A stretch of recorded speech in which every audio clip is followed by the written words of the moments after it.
नई सुबह नया गाना लेके साथ आएगी, इसी उम्मीद में ये रात गुजर जाएगी। किस्मत के खातिर कभी रोना नहीं है दोस्त, किस्मत दोगली है मौका देख पलट जाएगी। तो बॉर्न टू बी मैंने बनाई, उसमें 7 गाने वो मेरी फिलॉसफी को डिफाइन करते हैं सर। जो मैंने अब तक जाना है, जो अब तक समझा है, उसको डिफाइन करते हैं। और लोग भी तो पलटते हैं मौका देख के, अब मैं थक गया हूँ झूठ और धोखा देख के।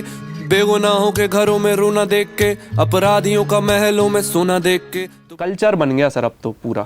अब तो वो कल्चर ही है। शुरुआत तो उनकी अभिव्यक्ति के माध्यम से हुआ था, अब तो पूरा कल्चर ही है। हिप हॉप का पूरा एक कल्चर है। आप कैसे कपड़े पहनते हो, कैसे बात करते हो, तो पूरा ग्राफिटी वगैरह हो गई। हाँ, तो बताओ कि कानून किसे सजा दे रहा है? संविधान बलात्कारियों को पनाह दे रहा है, लोकतंत्र मूर्खों को सर पे बिठा दे रहा है, देश के कोने कोने में मीडिया आग लगा दे रहा है। इट्स नॉट अबाउट कि आपका ख्याल कितना अच्छा और कितना बड़ा है या फिर कितना छोटा, आपका होना चाहिए। ख्याल छोटे बड़े नहीं होते। आदमी छोटा बड़ा हो सकता है, ख्याल छोटे बड़े, सोच छोटी बड़ी हो सकती है। कृष्णा चीरे नहीं लगाता, सब कुछ फाड़ देता है। तेरी यादों का उखाड़ के पहाड़ फेंका है, मेरे दिल के दरिया में किसी ने जाल फेंका है। कृष्णा आर्टिस्ट तो सही है मगर बेकार बेटा है।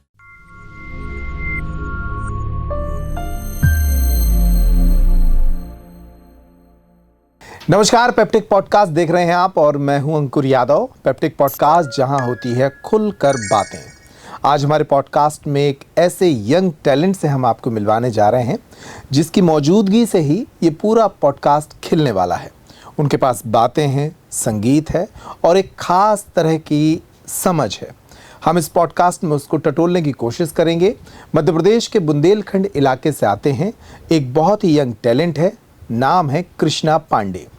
कृष्णा वैसे तो लेखक हैं, लेकिन लिखने में वो गीत लिखते हैं और ऐसे गीत जिन पर रैप सॉन्ग बनते हैं। क्या है ये पूरी विधा? लिखना क्या है? लिखने के लिए कहाँ से चीज़ें उठाते हैं? ऐसे बहुत सारे टॉपिक्स हैं जिस पर हम आज उनसे बात करेंगे। कृष्णा, बहुत स्वागत है आपका स्टूडियो में। तो कैसा लगा ये परिचय कि जब बताया कि हाँ भाई लिखना जानते हैं? हाँ सर, लिखना मैं तो अपने से कह नहीं सकता कि मैं लिखना जानता हूँ, लेकिन कोशिश कर सकते हैं। कोशिश कर सकते हैं। अभी थोड़ा पॉडकास्ट में आगे बढ़ेंगे तो लोगों को पता लगेगा कि आप अच्छा लिखते हैं। हाँ सर।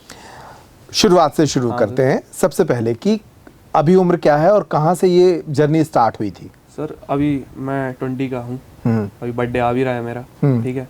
ये जर्नी ऐसे मेरे फैमिली में लोग राइटर्स हैं। मेरे परदादा जी राइटर थे और लिखा करते थे। मेरी माँ राइटर है, वो तो पॉलिटिक्स में आ गई अभी, लेकिन मेरे बड़े पापा जो हैं वो कवि हैं। ठीक है। वो मुझसे कहते हैं कि जो कुछ नहीं कर पाते वो कविता करते हैं। तो उनका एक वो उनने मतलब प्रेरणा ऐसी कुछ भी नहीं है कि आपको राइटिंग ही करनी थी, बट मैं कर रहा हूँ काफी टाइम से। I was in 8th class when I started writing. पहले बात कर लेते हैं। अभी कृष्णा पांडे का एक एल्बम रिलीज हुआ है जिसमें 7 गाने हैं और इस एल्बम का नाम है born to be. Born to be. आप इसे स्पॉटिफाई जैसे दूसरे कई माध्यमों पर जाकर सुन सकते हैं और इनका इंटरव्यू करने का और पॉडकास्ट करने का मकसद भी यही है कि हम बॉर्न टू बी के जरिए कृष्णा पांडे को समझें और इनके गीतों को भी समझें। पहले बात बॉर्न टू बी पर ही कर लेते हैं। क्या है ये एल्बम और किस तरह से इसमें लेखन है? बॉर्न टू बी सर 2022 में मैंने सोचा था कि मैं एल्बम निकालूंगा, गाने बनाऊंगा। बॉर्न टू बी जो उसका कवर आर्ट है वो भी तभी की फोटो है। मैंने खुद ही वो फोटो खींची थी, तब मुझे पता नहीं था ये इसका कवर आर्ट बनेगा। उस टाइम पे मैंने सोचा था कि गाने निकालूंगा। बॉर्न टू बी का मतलब है मैं ये करने के लिए पैदा हुआ था, इसलिए उसका नाम बॉर्न टू बी है। उसमें टाइम लगा 2.5 साल का हम लोग। हालांकि उस प्रोजेक्ट को देख के उसमें क्योंकि हमने साउंड पे, क्योंकि यहाँ से हमें साउंड, उस टाइम पे मुझे आइडिया नहीं था म्यूजिक के बारे में कुछ भी। मैंने बस सोचा था, मेरे पास कुछ राइटिंग्स थी कि इनको अगर गाने में करेंगे, पिरोएंगे तो वो अच्छा लगेगा। तो बॉर्न टू बी मैंने बनाई, उसमें 7 गाने वो मेरी फिलॉसफी को डिफाइन करते हैं सर। जो मैंने अब तक जाना है, जो अब तक समझा है, उसको डिफाइन करते हैं सर। फिलॉसफी मतलब दुनिया को लेकर, रिलेशंस को लेकर, मुझे लेकर, मेरे अंदर जो चीजें चलती हैं उन्हें लेकर बॉर्न टू बी। उसे कुछ सुनाइए ताकि वो पता लगे कि जो आप कह रहे हैं वो गानों में भी पिरोया गया है। जब मैंने स्टार्ट किया था तब तो हिंदी उर्दू था, बट जो एक गाना मुझे बहुत पसंद है जिसमें हल्का हल्का बुंदेलखंडी का एक्सेंट।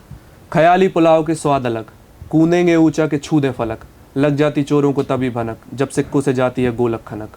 हम घूरे हैं ज्यादा और बोलत तनक, रियाज से तार पे ढोलक धमक, कानों में गाने नहीं रेडीमेड, सब कुछ हैंडमेड अपने घर ही बनत।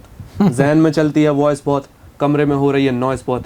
आई know you like to play games, पर ये नहीं है जाने कोई टॉय शॉप। हम खेले खिलौनों से, बिल्ली बिलौटों से, देखी थी राह के घर कब तक लौटोगे। तोड़े हैं ख्वाब अपने और गैरों के, मार के राजा को किसको अब शह दोगे। तेरी बातें तेरी फीलिंग सब कुछ फेक लगती हैं, गुनहगारों की भी आंखें मुझे नेक लगती हैं। मेरी रूह मेरी खामोशी सब देख सकती है, आग सीने में इतनी दुनिया को सेक लगती है। धरती माँ है जो भूखे बच्चों का पेट भरती है, मेरे स्कूल में खुशियाँ तन्हाई साथ पड़ती हैं। तेरे गानों में क्यों इतनी ज़्यादा गुंडागर्दी है, तूने कैसे किसको मारा मुझे सुनना ही नहीं है। बहुत बढ़िया।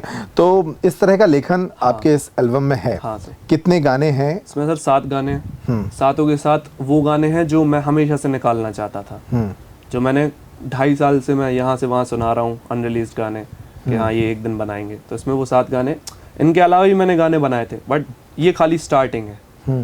ये वो पहली जो मेरे अंदर से कुछ चीज़ें निकली थी। तो आपके बॉर्न टू बी के दूसरे गानों की भी बात करेंगे, लेकिन स्टार्ट वहाँ से करते हैं कि जब आप लोग लिखते हैं, हाँ सर, कंटेंट कहाँ से उठाते हैं? जो ख्याल होते हैं लेखन के, हाँ सर, उन्हें कहाँ से उठाते हैं? ये हिप हॉप एल्बम है सर। हिप हॉप के ख्याल ओरिजिनल ख्याल है, क्रांति के ख्याल है। तो वो ख्याल से ही हम लोग कंटेंट निकालते हैं और सेंसिटिविटी से कंटेंट निकालते हैं। पूरी एल्बम सेंसिटिव चीज़ों पे है, दुनिया पे है, मुझ पे है, मेरे आसपास के लोगों पे है, समाज पे है।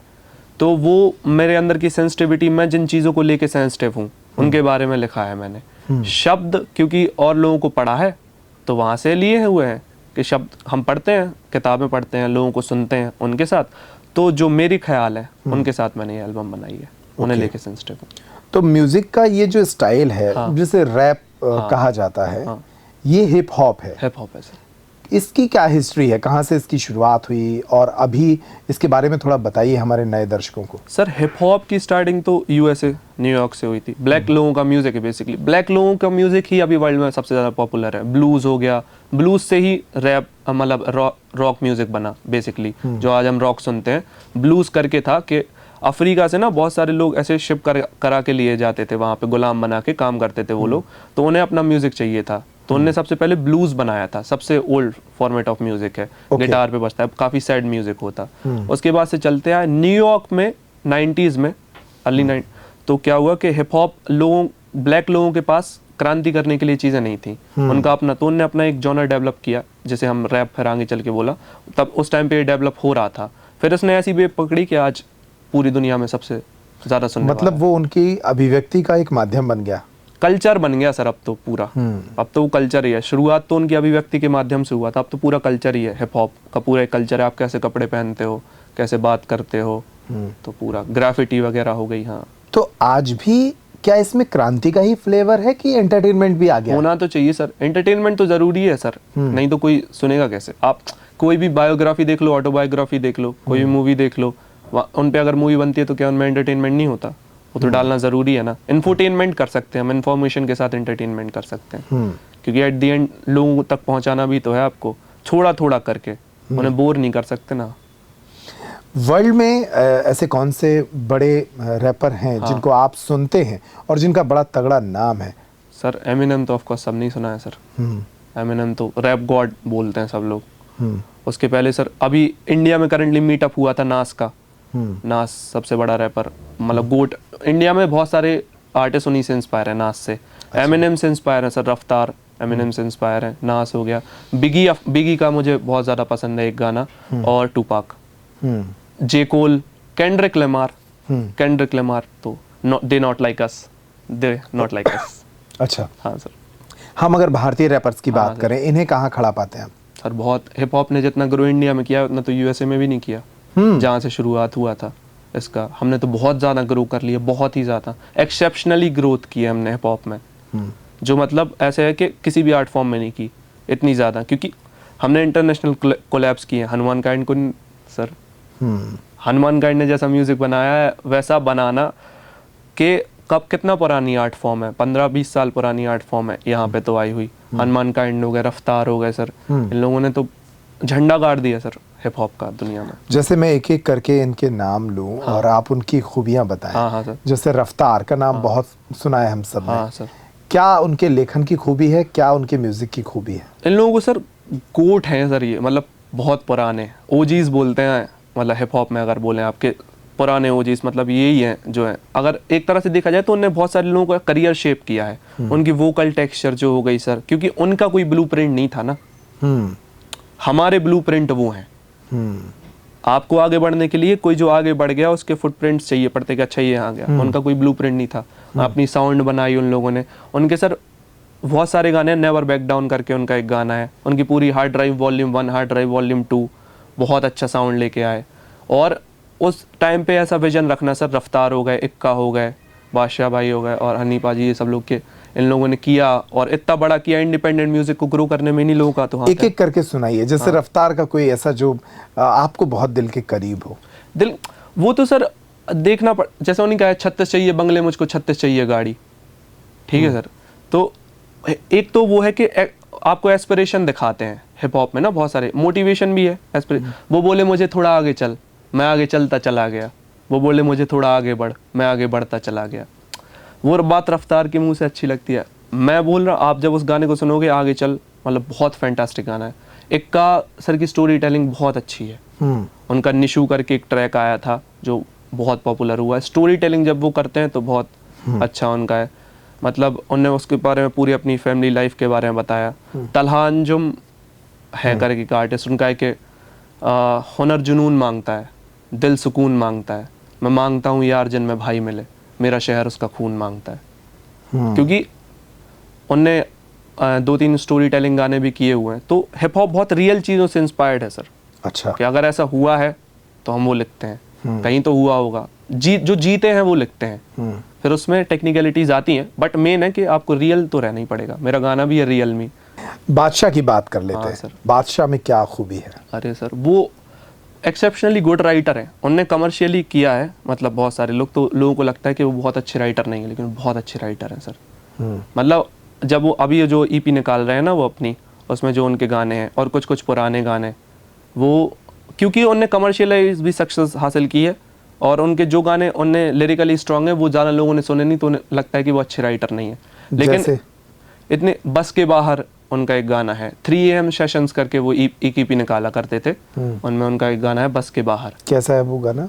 उसमें सर के बस के बाहर के उस गाने को तो इतना तो याद नहीं है सर, लेकिन अगर हाँ उसका एक लाइन है कि लैम्बोर्गिनी सही है पर ये रास्ता कहाँ जा रहा है। तो उसकी एक ही लाइन मुझे अच्छी लगती है। उन्होंने लैम्बोर्गिनी ली थी कि लैम्बोर्गिनी सही है पर ये रास्ता कहाँ जा रहा है, तू क्या खा रहा है और तुझे क्या खा रहा है। तो जब वो ये लिखते हैं और वो मीन करते हैं ना सर, क्योंकि उनने खरीदी है वो गाड़ी, पर स्टिल वो आदमी वहां पे जाके अगर ये लिख रहा है तो कुछ रियल एक चीज है। हाँ। तो रैप में अक्सर क्या एक खलिश, एक दर्द, एक तकलीफ, एक क्रांति ही होती है? नहीं सर, अच्छे वो भी हैं। जैसे मूव तू करती है लगता है जान से मारेगी, या तो प्यार से मारेगी या रफ्तार से मारेगी। रफ्तार का ही गाना है वो सर, चिल भी है, बट मेन तो आप वही है ना, आप हिप हॉप क्यों करते हो, वो रियलिटी दिखाने के लिए ना। तो रियलिटी में तो आपको क्रांति चाहिए, सेंसिटिव चीज़ें ही चाहिए। आप उसमें अगर रियल चीज़ें ही दिखा रहे हो आप, इसीलिए हिप हॉप अगर कोई अच्छे से करता है तो उसे पता होता है कि कमर्शियलाइज इतना वो नहीं है, कमर्शियली इट्स नॉट गुड। अच्छा, रैप के जो राइटर हैं, एक जैसे आप उसके एक राइटर हैं, हाँ, इसको लिखने के लिए एक तो ख्याल तो इम्पोर्टेंट होता ही है, लेकिन क्या हमने जो ख्याल पढ़कर अर्जित किए हैं वो भी वो आपके ख्याल नहीं हुए ना सर। आपका पर्सनल जुड़ाव होना चाहिए। इट्स नॉट अबाउट कि आपका ख्याल कितना अच्छा और कितना बड़ा है या फिर कितना छोटा, आपका होना चाहिए। ख्याल छोटे बड़े नहीं होते। आदमी छोटा बड़ा हो सकता है, ख्याल छोटे बड़े, सोच छोटी बड़ी हो सकती है। ख्याल तो पर्सनल जितना होगा वो उतना ज़्यादा रियल होगा, उतना इम्पैक्ट छोड़ेगा वो। It has to be very personal. Badshah का 3 AM सेशन पूरा पर्सनल है। अच्छा, बस के बाहर, अब मैं किसी के बस में नहीं हूँ, मैं बस के बाहर हो गया हूँ। इसमें कोई बड़ी बात तो है नहीं, उन्होंने बस एक लाइन बोली अब मैं बस में नहीं, बस के, लेकिन वो मीन करते हैं सर उस बात को। ओके। आप कोई भी सरल बात बोलो बट आप उसे मीन करते हो कि नहीं, ये बात है। अच्छा, इसमें कृष्णा क्या लेखन के टाइप्स भी होते हैं? बहुत सारे टाइप सर, कोई डिफाइन नहीं कर सकता कि इतने टाइप, बट हाँ टाइप होते हैं और कुछ चीज़ें होती हैं जिसके दायरे में आपको लिखना चाहिए अगर आप म्यूजिक के लिए लिख रहे हो तो। जैसे थोड़ा टाइप्स भी बताइए। म्यूजिक लिखना अलग होता है सर, उसे म्यूजिक लिखना ही बोलते हैं। म्यूजिक लिखना मतलब आप मीटर में लिख रहे हो पहले तो। मैं राशि और स्वभाव दोनों से ही मीन हूँ, विचार बोला कि ताकत कागज सब कुछ ही छीन लो, विचार एक रैपर है, इतना बड़े बनो लेवलों को डील दो। अब इसमें मीटर है सर, वर्ड राइम कर रहे हैं क्योंकि वो सेम वजन के वर्ड हैं। दबती दूं और तपती धूप, दोनों सेम वजन के वर्ड हैं, तो कम से कम आपका मीटर और सेम होना चाहिए और वजन वर्ड का वेट जो है सेम होना चाहिए अगर आप म्यूजिक के लिए लिख रहे हो तो। ठीक है, हाँ। एक राइटिंग ये हो गई। हाँ, फ्री स्टाइल भी अगर आप मतलब मोटा मोटी पूरी राइटिंग के जितने भी आप जॉनर्स हैं उनमें अगर आप म्यूजिक के लिए लिख रहे हो तो आपका मीटर तो होना ही चाहिए, वो तो बेसिक नेसेसिटी है पहली चीज। फिर आप क्या लिखते हो ये भी बहुत, कॉन्शियस रैप करके एक होता है, वो मैं नहीं करता, वैसे लोग करते हैं कि उसमें वो वही चीज़ बोलते हैं जो बिल्कुल रियल चीज़ें होती हैं, बहुत ज़्यादा कॉन्शियस रैप वो होता है। ठीक है, कि वो EPR करता है, EPR करके जैसे कुछ एग्जांपल के तौर पर सुना उसका सर मैं तो मतलब उतना नहीं सुनता मैं, मुझे मतलब वो आर्ट, मुझे भी हिप हॉप में मतलब मैं एक अलग तरह का करता हूँ वो आर्टिस्ट, लेकिन होता है कॉन्शियस रैप। इट्स लाइक कि आप आसपास की चीज़ों के, समाज के पूरा, उसमें वो इतना मेटाफर नहीं देखते, इतना मीटर नहीं देखते, इतना कटिंग नहीं देखते, उसमें बिल्कुल रियलिटी की बात होती है। और फिर होता है आपके मेटाफर्स हो गए आपके राइटिंग में, फिर हो गए कि आप इमेजिन करके लिख रहे हो या फिर आप किस लैंग्वेज में लिख रहे हो, आप किस तरह के शब्दों का चुनाव करते हो, आप रीजनल लिख रहे हो, रीजनल में पंजाबी और हरियाणवी राइटर्स अच्छा, बहुत ज़्यादा exceptionally, they are exceptionally good. Okay, शुरुआत से ही। आपने पढ़ा किस किस को है? लगभग सर जिसको पढ़ सकता हूँ पढ़ लिया सर, ऐसा कोई प्रेफरेंस नहीं है कि मतलब इन्हीं को पढ़ा है। पढ़ते हुए मैं शायद वो क्या पढ़ा है ये याद रहे ना रहे, पर वो शब्द तो रह ही जाते हैं। पढ़ने में क्या शौक है? पद्य पढ़ते हैं, कविताएं पढ़ते हैं, जो या भी शौक, गद्य पढ़ते हैं? शौक नहीं है सर, कहानियां किससे पढ़ने मेरी नीड ही है पढ़ना, मेरा शौक नहीं है। तलांजमी की लाइन है, जुनून को जाहिल समझे शौक क्यों, सब कान लगाए इट्स नोबडी टॉक टू। वो हमारा जुनून है ना पढ़ना और लिखना, तो शौक तो है ही नहीं, तो जो भी मिल जाता है पढ़ लेते हैं सर। जो भी में क्या क्या पढ़ लिया अभी तक? सर मेरे घर पे सब लोग को साहित्य से बड़ा लगाव है, तो घर पे जो किताबें थी वो पढ़ा है। म्यूजिक बहुत सुना है सर, म्यूजिक बहुत ज़्यादा सुना है, 10,000 गाने सुन लिए होंगे, इतने गाने सुने हैं, गाने ही गाने सुने हैं।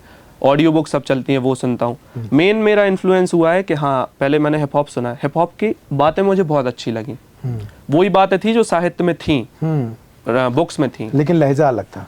वही बातें थी जो साहित्य में थी, बुक्स थी, बट उनने इतने अच्छे से पिरोया कि यूथ सुन रहा है, क्लब में डांस भी कर रहे हैं, उनने अपनी बात भी कह दी, बात लोगों तक पहुंच भी गई, सबने सुन भी ली, एंटरटेनमेंट भी हो गया, और क्या चाहिए सर। अच्छा, हिंदी राइटर्स में बहुत सारे नाम हैं जिनको भारत के लोगों ने पढ़कर एक पूरी पीढ़ियां, कई जवान, हाँ सर, मुंशी प्रेमचंद हो गए, कबीर हो हाँ गए, सर, और हम अगर शायरों की बात करें तो गालिब हो गए, जॉन एलिया हो गए, इनको पढ़ा है? हाँ सर, जॉन एलिया को तो सुना ही है, बहुत सुना, एक घंटे के मुशायरे सुने। जॉन एलिया साहब की क्या खूबी आपको नज़र आती है?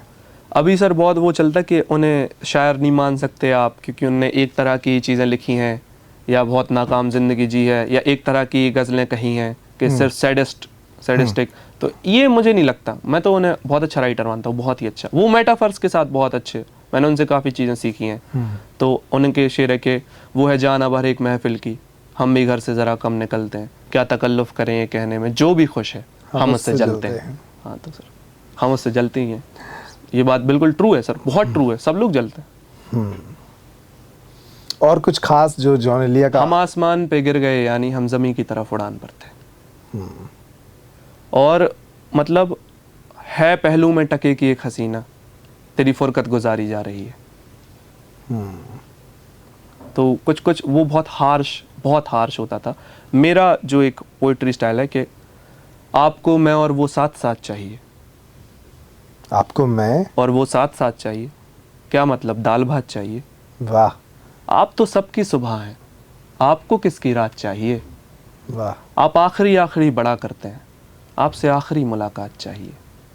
आपके मकान की खिड़की ऊंची है, आपको लंबी बारात चाहिए। वाह, आप दौलत की भूखी हैं, आपको सोने के दांत चाहिए। मैं कोई बात करूंगा तो झगड़ा होगा, अब झगड़ने के लिए भी कोई बात चाहिए। वाह। तो ये मैंने मतलब जॉन एलिया को सुन के, हाँ। कब लिखा था ये? अभी थोड़े टाइम पहले ही लिखा था सर, एक दिन। ये इस तरह का ख्याल तो किसी टूटे दिल में ही आता है। अरे हाँ सर, सेंसिटिविटी वही सर मेन, हम सेंसिटिव हैं हर चीज़ को लेके सेंसिटिव। अच्छा, ये बहुत चलता है दुनिया में कि एक टूटे दिल का आदमी ही शायर बनता है, कवि बनता है या रॉक स्टार बनता है। हाँ। हमारी फिल्में तो अक्सर यही दिखाती हैं, रही हैं। फिल्में तो सच सच है से ही ये? इंस्पायर्ड होती हैं सर, इंस्पायर्ड है। सेंसिटिव आप होगे तो आपका दिल टूट जाएगा, दिल नहीं, भावनात्मक रूप से आप सेंसिटिव अगर होगे तो आपका छोटी छोटी बातों पे आपको वो हिट करेगी चीज़, और जब वो हिट करेगी तो आप कुछ ना कुछ करोगे। अब वो डिपेंड करता है कि आपको भगवान ने क्या दिया है। आप पेंटिंग बनाओगे, आप अपनी भावना को व्यक्त करने के लिए कुछ ना कुछ करोगे, वो भावना बहुत छोटी सी होगी, लेकिन आप उसे उसमें इतना एफर्ट डालोगे, उसमें इतनी चीज़ें लगाओगे कि वो दुनिया को बहुत बड़ी लगेगी। मैंने कहीं पढ़ा था कि क्रिएटिव आदमी को हमेशा ये लगता है कि ये दुनिया वैसी नहीं है जैसी होनी चाहिए थी, मुझे तो इसलिए वो अपनी क्रिएटिविटी से उस दुनिया में कुछ नया करना चाहता है। दुनिया ये ठहरी समंदर सी है तो अपनी भी कश्ती से गंदर सी है, दुनिया ने दुनिया को काट दिया, दुनिया में धार है खंजर सी है। तो मुझे तो लगता है दुनिया होनी नहीं चाहिए थी। बॉर्न टू बी का पहला गाना ही दुनिया है। अच्छा, हाँ। दुनिया होनी नहीं चाहिए थी। हाँ सर, क्या ख्याल है वो? सबसे खुशनसीब वो लोग हैं जो कभी पैदा नहीं हुए, उनसे बदनसीब वो लोग जो पैदा होते ही मर गए, और उनसे बदनसीब वो लोग जो जी रहे हैं। जो जी रहे हैं। जी सर। ऐसा क्यों, इतना डार्क ख्याल क्यों है? डार्क ख्याल नहीं है सर, मतलब वही है कि सही नहीं है। आपने लाइन भी तो पसंद है आपको कि किसी दुनिया की दुनिया ये सजा तो नहीं। हाँ, इसको पूरा सुनाओ थोड़ा हमारे दर्शकों को भी।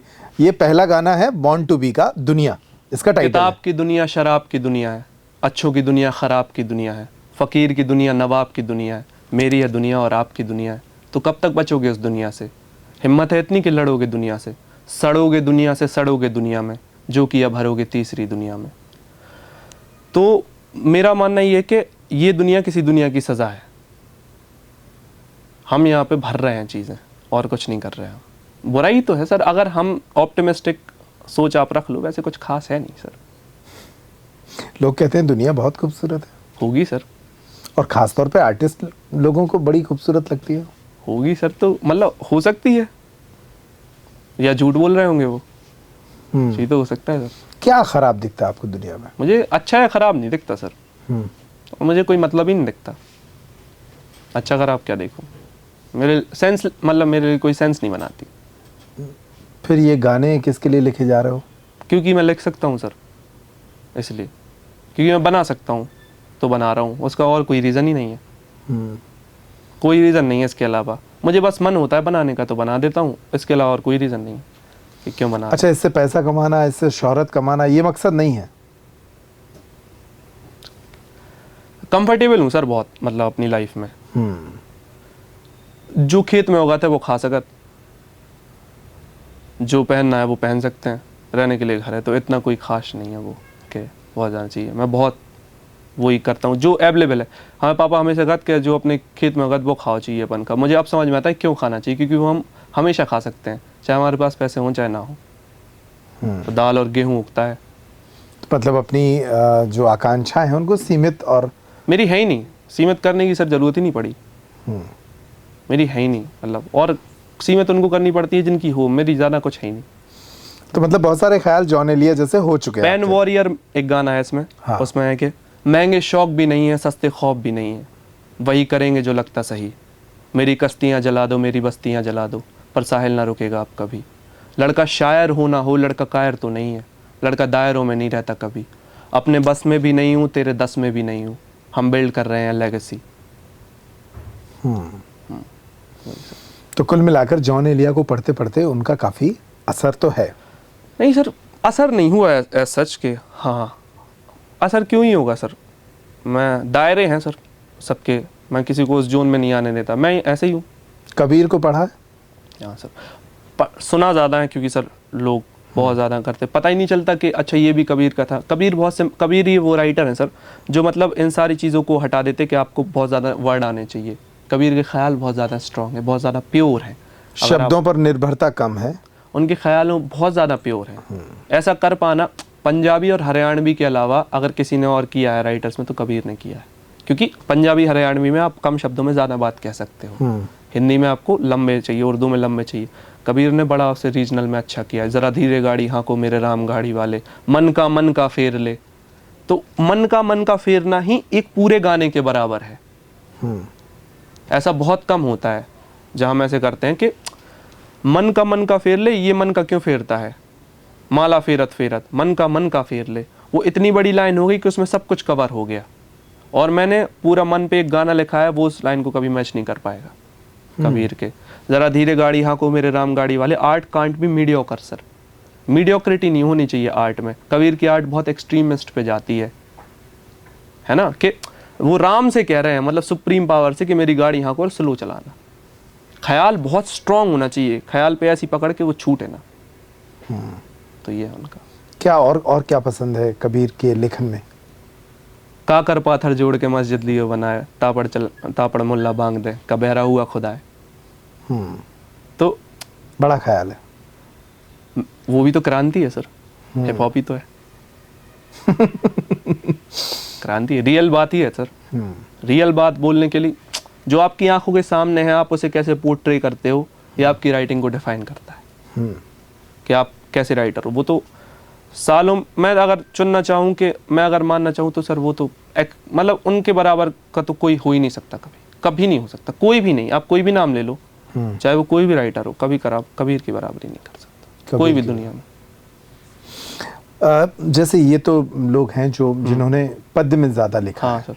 कुछ ऐसे भी लोग पसंद है जो अफसाने, कहानियां, किस्से, हाँ, उपन्यास लिखते रहे हों? लियो टॉल्स्टॉय करके एक रशिया के राइटर हैं, उन्होंने कहानियां लिखी हैं। वो शेक्सपियर को बहुत वो करते थे कि ये तो ऐसी राइटर है, तुक्के में चल गया।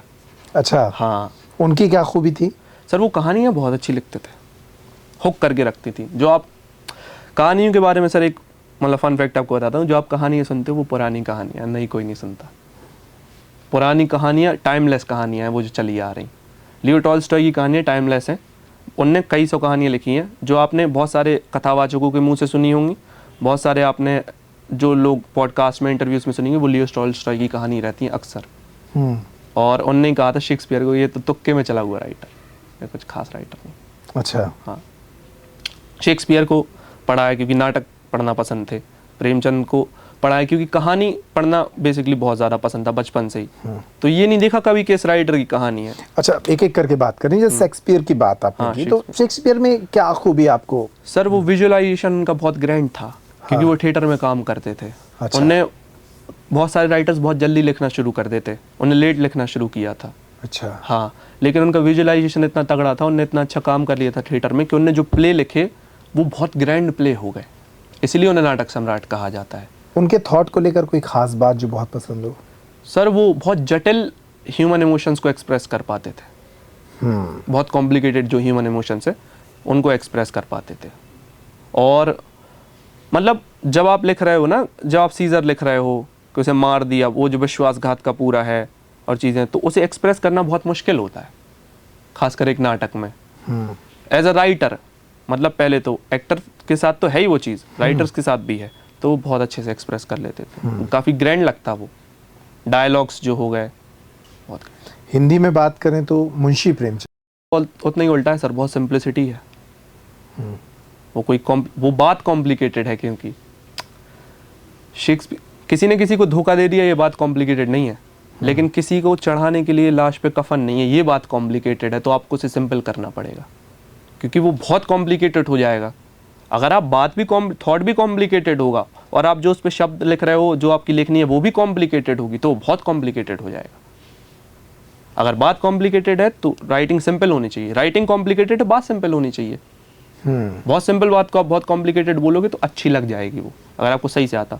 और बहुत कॉम्प्लिकेटेड बात को बहुत सिंपल बोलोगे तो अच्छी। अगेन कबीर का वही, जरा धीरे गाड़ी हाँको मेरे राम गाड़ी वाले, थॉट कॉम्प्लिकेटेड है, बात सिंपल है। काफका रशिया के राइटर है, मेरे हर गाने, मतलब कुछ कुछ गानों में उनका जिक्र है। उनका मेटामॉर्फोसिस करके एक किताब उनके मरने के बाद ही पब्लिश हुई। उनकी बहुत सारी ऐसी राइटिंग है जो मतलब इतनी ज़्यादा अच्छी हैं कि उन पे पूरा एक दर्शन बन गया।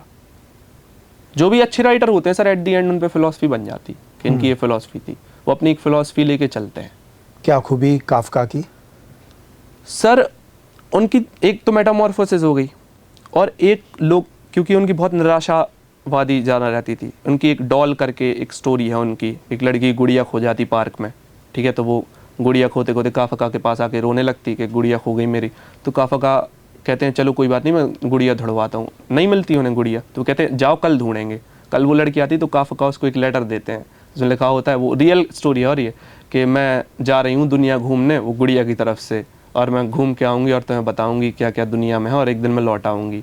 तो हर दिन वो लड़की से मिलते हैं, हर दिन उसे लेटर देखते हैं कि आज मेरी गुड़िया ने ये देखा, आज मैं डॉल की तरफ से लिख के, और फिर एक दिन वो उसे नई डॉल ला के दे देते हैं। तो लड़की कहती है ये तो वो डॉल नहीं है, तो कहते वो दुनिया घूम के आई ना, तो वो चेंज हो गई, थोड़ी बड़ी हो गई है। फिर उस लड़की को बहुत सालों बाद उसमें से एक लेटर मिलता है, उसमें लिखा होता है कि जब भी आपकी कोई चीज़ खो जाती है तो दूसरी चीज़। तो ये फिर बाद में पब्लिश हुई, उनके मरने के बाद ही पब्लिश हुए। अच्छा, गालिब को पढ़ा है? गालिब के भी शेर सुने हैं सर, उनकी ऑटोबायोग्राफी रखी है मेरे पास, पढ़ना शुरू कर रहा था मैं, आधी ही पढ़ पाया थोड़ी बहुत। तो उनके शेर, उनके बारे में ये खास बात है कि उनके शेर एक तो कॉम्प्लिकेटेड, हाँ गालिब बहुत कॉम्प्लिकेटेड लिखते थे, तो अगर उन्हें पढ़ना है तो बहुत अच्छी उर्दू फारसी पे पकड़ होनी चाहिए आपकी, तब आप उन्हें, उनके सिंपल शेर हैं बहुत ज़्यादा, और आदमी से ज़्यादा उसकी फ़िलासफ़ी मैटर करती सर। गालिब आदमी बहुत एक्सेप्शनल थे ना सर, कि जहाँ कॉलेज गए प्रिंसिपल लेने नहीं आया तो वापस लौट गए, ठीक है, नहीं तो वो इंसान जो अपनी रियल है, जो उसकी राइटिंग कैसी, मैं कभी राइटिंग टेक्निकली नहीं देखता सर, एक प्रॉब्लम ये है, मैं बात देखता हूँ कि वो कितनी पक्की है। तुम ही बताओ ये अंदाज़े गुफ्तगू क्या है, ये जो हर बात में तुम कहते हो कि तू क्या है, तुम ही बताओ ये अंदाज़े गुफ्तगू क्या है, रगों में बहते होने के हम नहीं कायल, जो आँख से ही न टपके वो लहू क्या है। ये मुझे सबसे एक्सेप्शनली गुड के, इससे अच्छा, क्योंकि वो कहते हैं कि ऐसा बादशाह के सामने ही बोला था। हाँ, उनका एक इंसिडेंट हो गया था, किसी ने उनकी शिकायत कर दी थी तो बादशाह ने बुलाया था, तो वो तू कह रहा था, तो उन्हें सामने ही पढ़ा था। तो वो उनकी फ़िलासफ़ी को दर्शाता है कि जो गुस्सा आपकी, जो आँख से न टपके वो लहू क्या है। ये जो गुस्सा आप दिखा रहे हो जो आँख से, और उनके एक शेर के कई मतलब निकल जाते हैं कि उन्हीं का वो है कि कोई उम्मीदवार नहीं आती, कोई सूरत नज़र नहीं आती, मौत तो एक दिन मुय्यन है, नींद रात भर क्यों नहीं आती, पहले आती थी हाले दिल पर हंसी, अब किसी बात पर नहीं आती। आप उनके थॉट प्रोसेस को किस तरह से देखते हो? मैं उनके थॉट प्रोसेस को समझने के लिए सर, क्योंकि वो टाइम अलग था, काफ़ी बहुत पहले का टाइम था, उस टाइम पे समाज कैसे बिहेव कर रहा था या क्या, बस मैं ये समझता हूँ सर कि वो रियल थे। बात वहीं आ जाती, सेंसिटिविटी और रियल। सूर्यकांत त्रिपाठी निराला मुझे बहुत रियल कवि लगते हैं, विद्रोही मुझे बहुत रियल कवि लगते हैं, विद्रोही करके वो मुझे बहुत रियल कवि लगते हैं, सूर्यकांत त्रिपाठी निराला।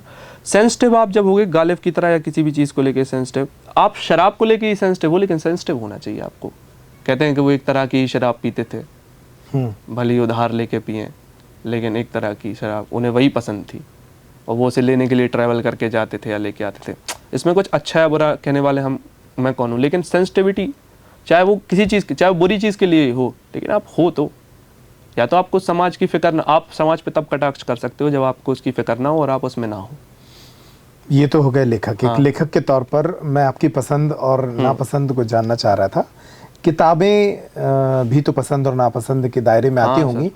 कौन कौन सी किताबें हैं जो नहीं पसंद वो बता दूं सर? ना, जो पसंद है पहले वो बता दो। जो पसंद है वो बता दूं सर, मुझे गीतांजलि, रविन्द्रनाथ टैगोर।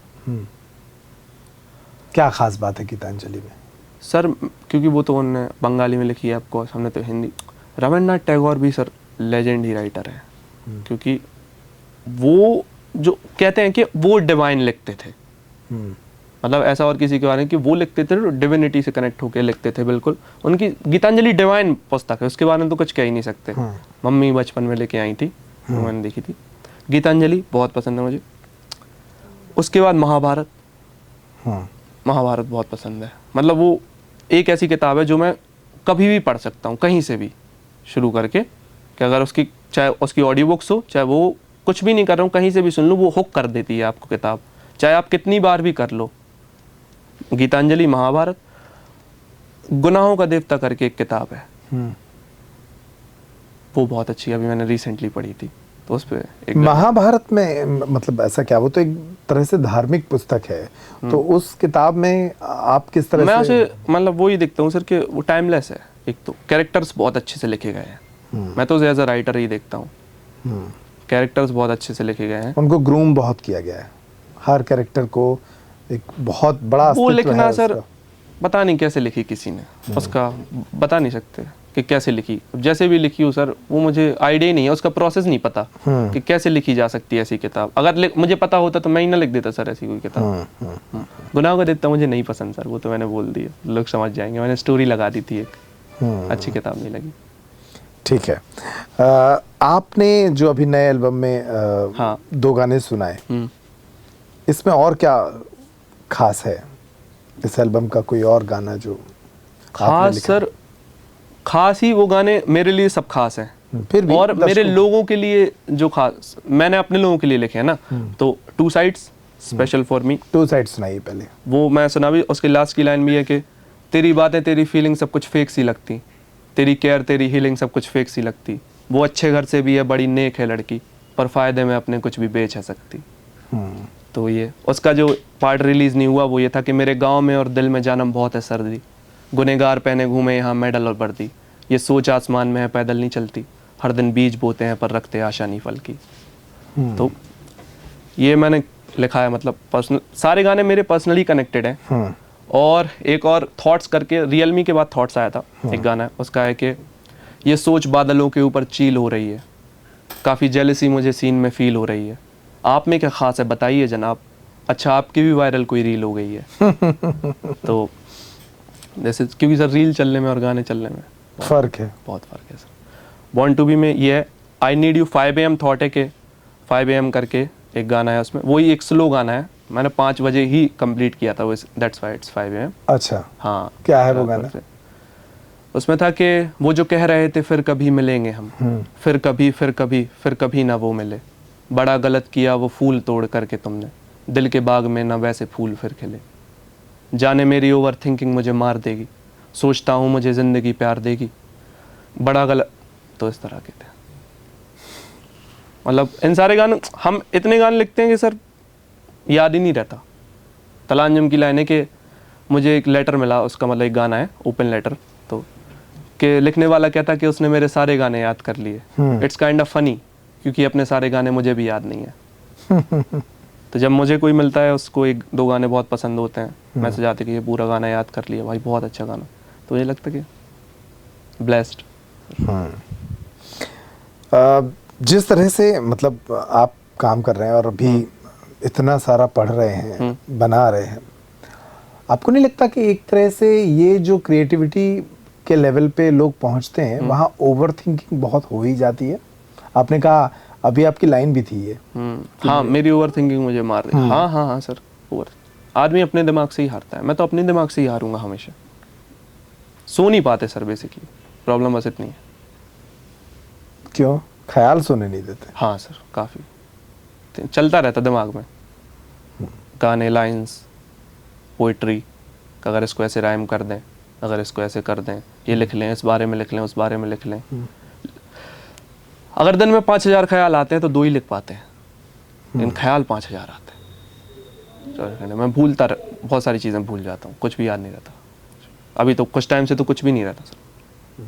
अच्छा, जब कोई आप ये जहन में ख्याल रख के लिखते हैं कि आपको एक रैप सॉन्ग लिखना है, हाँ, एक रैपर की तरह सोच कर लिखना है, तो रैप लिखने के लिए किन बातों? सर मैं एज अ रैपर नहीं लिखता, मतलब पहली चीज़ मेरा राइटिंग प्रोसेस गाने ही लिखने का है।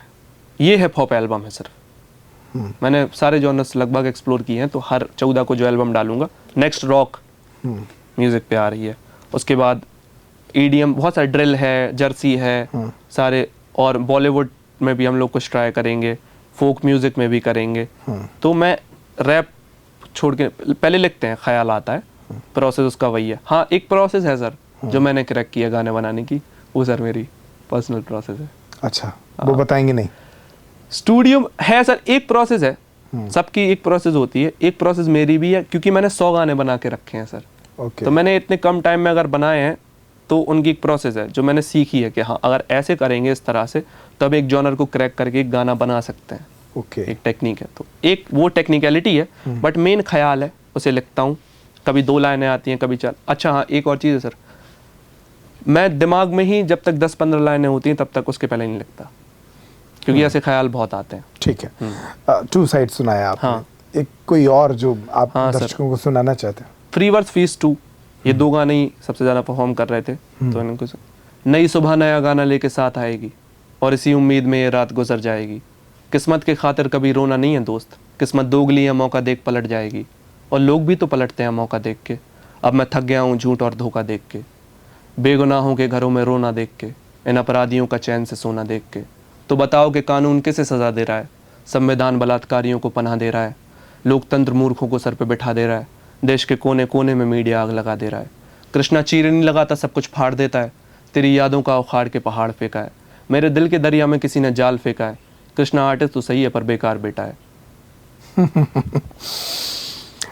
लाइफ के टारगेट्स क्या हैं? अभी तो नहीं है सर, एल्बम ही अभी 1 साल तक। तो मेरा जो नेक्स्ट सर टारगेट है कि एक ईपी, फिर एक कॉन्सर्ट, फिर एक ईपी, फिर एक कॉन्सर्ट, फिर एक ईपी, फिर एक concert. Sir album concert, album concert. निजी जिंदगी को लेकर क्या मतलब सोचा है? कुछ भी नहीं सर, उसमें सोचने जैसा है ही नहीं सर कुछ। निजी क्या है? अब मैं लिख रहा हूँ सब कुछ अपनी लाइफ के बारे में और फिर एल्बम बना के डाले दे रहा हूँ और फिर लोग सुन रहे हैं, तो फिर निजी क्या बचा सर? पब्लिक हो गया वो। हाँ, वो पब्लिक ही हो गया सर अब तो सब कुछ। अच्छा, आप जहाँ से आते हैं मध्य प्रदेश और बुंदेलखंड के, वो कैसा हिस्सा है, उसके बारे में क्या ख्याल आपके अभी सर ये रहते हैं? बहुत चल रहा है आजकल के, गुंडागिर्दी वगैरह, चंबल का बहुत ज़्यादा गाने वगैरह, ऐसा बुंदेलखंड का कल्चर बहुत। बुंदेली को मैं डालता हूँ, मैंने वो भी एल्बम बना के रखी है। हम जॉनर क्रैक कर रहे हैं बुंदेलखंड का, कि मैं आता हूँ सैनपा से, 2 ही तरफ नदी है, ठीक है। मेरा जो गांव है वो सैनपा है, बड़ा मलहरा, और फिर यहाँ छतरपुर, यहाँ से 50-60 किलोमीटर दूर है। हम पिछड़े इलाके से तो आते ही हैं सर, क्योंकि एमपी में बुंदेलखंड, क्योंकि लेट चीज़ें पहुँचती हैं टेक्निकली। इंटरनेट की वजह से हम लोग इतने ज़्यादा हो पाए हैं। अगर इंटरनेट नहीं आया होता, अगर मुझे लैपटॉप नहीं मिला होता और फिर तो हम इतना ग्रो नहीं कर पाते। बट मैं अपने लोगों के लिए मेन, अगर आप पूछो गोल क्या है, तो हाँ अपने लोगों के लिए ही कर रहा हूँ। मतलब ये हिप हॉप भी और म्यूज़िक भी पूरा, कि मेरे लोग ग्रो करें। मतलब ये मेरे लोगों की क्रांति है। मैं म्यूज़िक से क्या कर सकता हूँ सर? साहित्य से थोड़ा बदलाव ला सकता हूँ, स्टूडियो बना सकता हूँ, यहाँ से रीजनल कंटेंट निकले, अच्छा कंटेंट निकले, वो बाहर जाए तो बाहर के लोग हमारी रिस्पेक्ट बढ़े, हमारी चीज़ें हों। ये है सर बुंदेलखंड की बढ़नी चाहिए। लास्ट सवाल, आपके बुंदेलखंड में और मध्य प्रदेश में अभी आपकी जो आर्ट फॉर्म है उसकी क्या वैल्यू है? क्या इसमें एड ऑन कराना चाहते हैं? हिप हॉप की तो नहीं है, पर सर जो नेक्स्ट हिप हॉप की कम है, बट नेक्स्ट जॉनर्स जो निकालेंगे वो तो मुझे पता है कि कमर्शियल जॉनर्स हैं, तो वो जाएंगे। Born to be simple album है, बट ये बात है ख्यालों की, फिलॉसफी की, बात है क्रांति की, और बात है रियल होने की, है ना। बॉर्न टू बी का मतलब ये है कि हमने कुछ किया है। एक एल्बम निकालने के लिए या फिर आर्ट बनाने के लिए आपको कुछ भी करना है ना सर, कोई भी जॉब करनी है कुछ भी, तो उसका एक प्रोसेस है। आप कोचिंग करोगे, आप वो करोगे, बट आपको आर्टिस्टिकली कुछ करना है तो उसका कोई प्रोसेस नहीं है, आपको अपना प्रोसेस ढूंढना पड़ता है। ये मेरी साउंड है, ये मेरे लोगों की साउंड है। हम ये कर रहे हैं क्योंकि कोई और नहीं कर रहा। बिल्कुल। चलिए, चलते चलते इस पॉडकास्ट को हम एक बहुत ही खूबसूरत आपके गीत से ख़त्म करना चाहेंगे, जो आपका पसंद हो, जो आपका लिखा हो, बहुत ही कमाल कुछ हो। इस एल्बम में नहीं है, उसके अलावा ना। हाँ, बिल्कुल, कुछ भी। मैं हमेशा सुनाता हूँ सर, जो मुझे बहुत पसंद है वो के कांटों के जग में तू फूल बराबर, बाकी तेरे चरणों की धूल बराबर, मीरा की पीड़ा मैं अब जाके समझा, तेरे बिन हर पल चुभते शूल बराबर, बंसी की धुन पे कान्हा ने स्वर साधे, ओ राधे ओ राधे ओ राधे ओ राधे ओ राधे ओ राधे। ये भी जल्दी आएगा। बहुत बहुत धन्यवाद कृष्णा। तो निश्चित रूप से बहुत सारे कलर हैं कृष्णा की लेखनी में। बुंदेलखंड वो इलाका है जहाँ पर बहुत सारे टैलेंट्स पाए जाते हैं और इन्हीं में से कृष्णा पांडे हैं, जो आने वाले दिनों में हम उम्मीद करते हैं कि वो भारत में नाम कमाएंगे और अपनी लेखनी को दुनिया तक पहुंचाएंगे, अपने ख्यालों को दुनिया तक पहुंचाएंगे। इस पॉडकास्ट में हमसे बातचीत करने के लिए आपका बहुत शुक्रिया। कृष्णा के साथ ये बातचीत आपको कैसी लगी, अपने कमेंट के माध्यम से हमें ज़रूर बताइएगा। पेप्टिक टाइम पर खबरों का सिलसिला लगातार जारी है। नमस्कार।